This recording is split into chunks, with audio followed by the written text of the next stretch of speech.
মুক্তির প্রশ্নে কোনো আপোষ করেনি।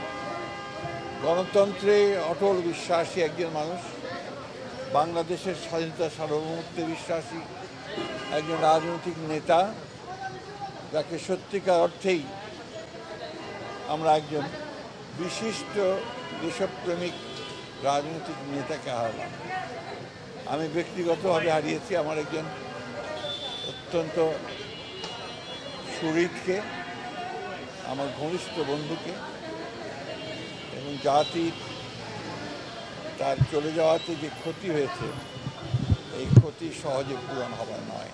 গণফোরামের সভাপতি হিসেবেই তার পরিচয় নয়, তার মূল পরিচয় হচ্ছে সে একজন সত্যিকার অর্থেই একজন মুক্তিযোদ্ধা, কিংবদন্তির মুক্তিযোদ্ধা।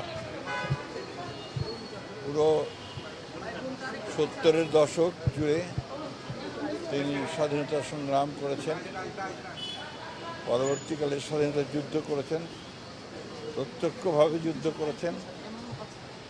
পরবর্তীকালে নীতির সঙ্গে মিল না হওয়ার কারণে আওয়ামী লীগ থেকে বেরিয়ে এসেছেন।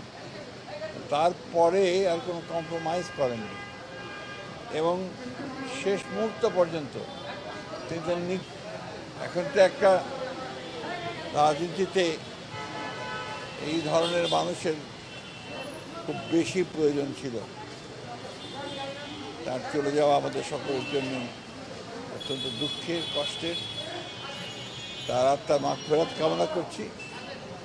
পরম করুণাময় আল্লাহ তাআলার কাছে দোয়া চাইছি, আল্লাহ তাআলা তাকে যেন বেহেশত নসিব করেন এবং তার পরিবারের সদস্যদেরকে এই শোক সহ্য করবার তিনি যেন শক্তি দান করেন।